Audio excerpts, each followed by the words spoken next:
सोलापुर से कांग्रेस सांसद प्रणीति शिंदे के नेतृत्व में 4 शहीद चौक से पुराने जिला मजिस्ट्रेट कार्यालय तक मार्च निकाला गया।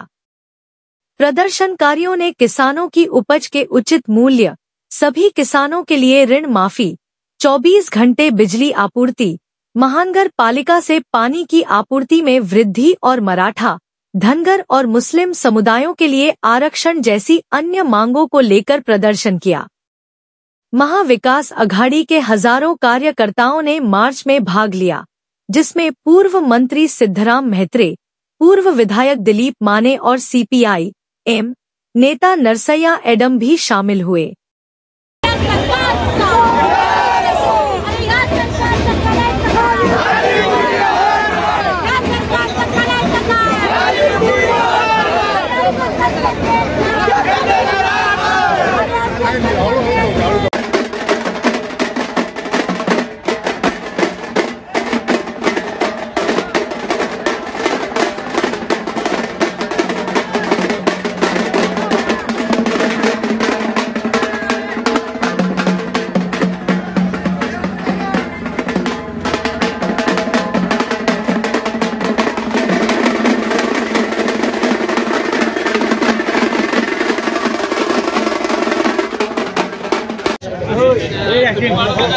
की कशा पद्धतीनं त्यांचा पराजय मोठ्या प्रमाणात झाला की आता मागच्या आठवड्यामध्ये कांदा निर्यात केला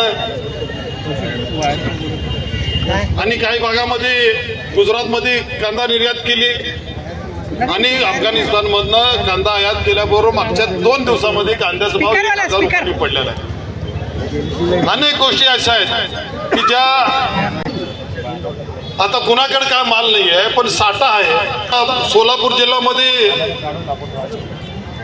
ओला दुष्काळ पडलाय काही ठिकाणी आणि इन्शुरन्स कंपन्याची साठवलोटा असते। कुठल्या इन्शुरन्स कंपन्याला आपण पीक विम्याचं नियोजन करायचं आणि कुठल्या पीक कंपन्या कामाला द्यायचं आणि त्यांनी पहिलाच ऍडजस्टमेंट करतात की साहेब आम्ही ही पिकं आणि पीक विम्यामध्ये आम्ही घेत नाही। कधी सोयाबीनचा प्रश्न येतो, कधी उडदाचा प्रश्न येतो, कधी तुरीचा प्रश्न येतो, असे अनेक विषय आहेत। त्यानंतर आदरणीय आडम मास्तर मेत्रे साहेब आणि प्रणीत याच्याबद्दल बोलतील। बंधू आणि भगिनींनो आणि वडीलधारी मंडळी आणि सर्व पत्रकार बंधूंनो, सकाळपासून सगळे शेतकरी इथे आले।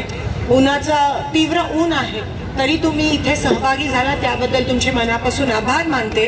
मी आपला जास्त वेळ घेऊ इच्छित नाही, पण गेली काही दिवसापासून, काही वर्षापासून हे सरकार जे आहे ते शेतकऱ्यांवर खूप मोठ्या प्रमाणाचं आंदोलन करते। जेव्हा मी लोकसभेच्या प्रचारासाठी ठिकठिकाणी गाव पातळीला वाड्यावाड्यावर फिरत होती तेव्हा अनेक शेतकरी रडकुंडीच्या पाळीला आलेले, रडकुंडीच्या पाळीला, आणि रडून मला सांगायचे की ताई आमचं दुःख दूर करा। आणि त्यावेळेस मला वाटायचं की मी काही देव नाहीये, पण आपण मायबाप सरकार म्हणतो, पण हे बीजेपीचं सरकार हे मायबाप सरकार नाहीये। हे उलट मायबाप शेतकऱ्यांच्या पोटावर पाय देणारं हे राक्षस सरकार आहे, हे मला तीव्रपणे आहे। मग मंगळवेढा असू दे, मोहोळ असू दे, पंढरपूर, दक्षिण, अक्कलकोट, सगळ्या शेतकऱ्यांना GSTचा त्रास एवढा झालेला, एकीकडे 18,000 रुपये द्यायचं नाटक करतात PM किसानच्या योजनेत, PM किसान मधून, पण दुसरीकडे मुद्दामून बंद करतात आणि दुसरीकडे 18,000 रुपये 18% GST देऊन तुमचे घेतात। जेव्हा काँग्रेसची सत्ता होती तेव्हा शेतीच्या अवजारांवर GST माफ होतं, पण मुद्दाम तुमच्या खिशातून GST घेऊन हे मोठ्या उद्योगपतींना देण्याचं हे कट कारस्थान हे सरकार करत आहे। मुद्दामून लाईट बंद करण्याचं पण काम हे सरकार करत आहे।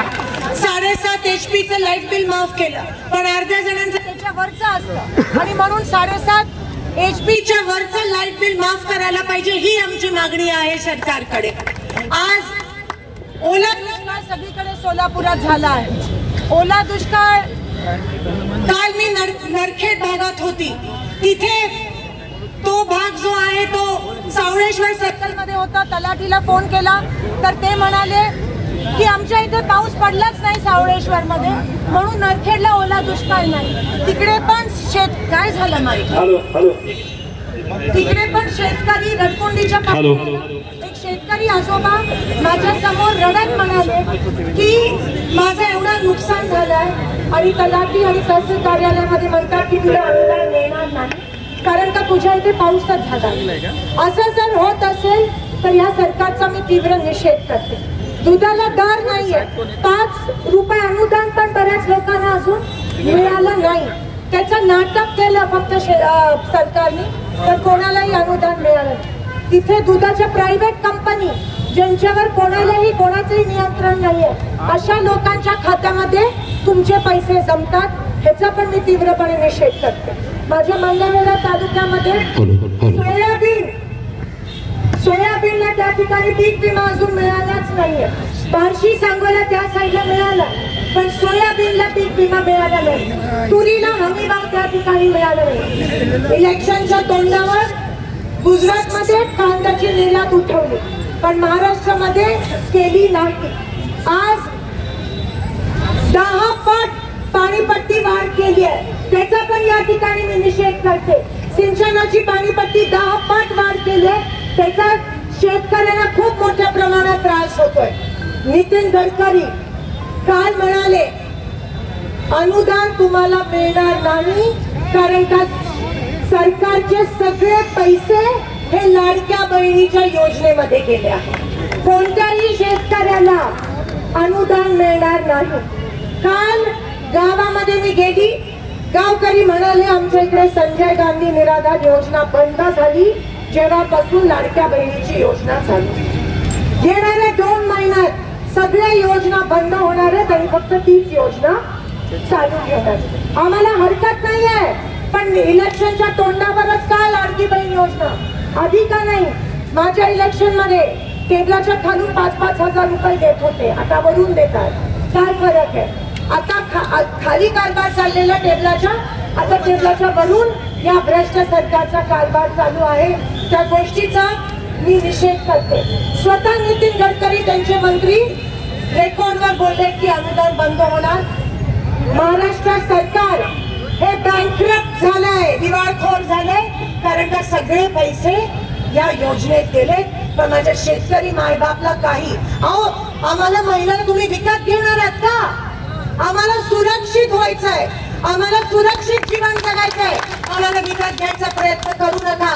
हे बीजेपी सरकार महिलांना तुच्छ स्थान देतं म्हणून बदलापूरच्या घटनेचं 4 वर्षाच्या चिमुकल्यांना पण या बीजेपी साठच्या पदाधिकाऱ्यांनी सोडलं नाही। त्यांचे दोन्ही पदाधिकारी फरार आहेत आणि एन्काउंटर भलत्याच्याच कोणाचा तरी त्या ठिकाणी केला का करवला मला माहिती नाही पण महाराष्ट्रात कायदा सुव्यवस्थाच राहिली नाही। आज जे सरकार शिवाजी महाराजांच्या पुतळ्यावर भ्रष्टाचार करतं त्या सरकारला आपल्या समोर तोंड दाखवण्याची पण त्या सरकारची लायकी राहिली नाही आहे। आज शेतकऱ्यांचे अनेक विषय मग पाण्याचे असतील, माझ्या मंगळवेढ्याच्या 24 गावाचे प्रश्न असतील, मोहोळ मधल्या अप्पर तहसीलचा विषय असेल जो दमदाटी करून दुसरीकडे घेऊन गेले, आम्हाला मोहोळ मध्येच पाहिजे। मग मंगळवेढ्याचा दुष्काळग्रस्त गावांचा प्रश्न असेल, माझ्या पंढरपूरच्या कॉरिडॉरचा प्रश्न असेल, पंढरपूरच्या आपल्या मंदिराचे अनेक प्रश्न असतील, शेतकऱ्यांचे प्रश्न, अक्कलकोट मध्ये पाण्याचे, दक्षिण मध्ये पाण्याचे, पिकाचे प्रश्न असतील, शेतकऱ्यांना कोणत्याही प्रकारचा न्याय या सरकारकडून मिळाला नाहीये। त्या गोष्टीचा मी निषेध करते। काल मी गेलेली तिकडे मागच्या वर्षी शेतकऱ्यांनी 1-1 लाख रुपयाचं स्प्रिंकलर आणि ड्रिप इरिगेशनचं सामान घेतलं। सरकारने त्यांना सांगितलं की तुम्हाला 3 महिन्यात ह्याचं अनुदान मिळेल। आज 1.5 वर्ष होतोय त्यांना एका गोरगरीब शेतकऱ्यांनी स्प्रिंकलर आणि ड्रिप इरिगेशन घेतलं, त्याला दमडीचा पण रुपये या सरकारने दिला नाहीये। मी तहसीलदार तलाठीला फोन केला प्रांतना, ते काय म्हणाले अजूनही सरकारचं धोरण ठरतंय। म्हणजे काय कुठे चालले ती लोक? एवढा तुमच्यावर अन्याय होत असेल तर आजचा मोर्चा त्यासाठी आहे की सरकारचं हे खरं तर निगरगट सरकार आहे, डोळे उघडणार नाहीये। शेवटी सत्ता बदल जेव्हा होईल तेव्हाच शेतकऱ्यांना महाविकास आघाडीच्या माध्यमातून न्याय देण्यात येईल।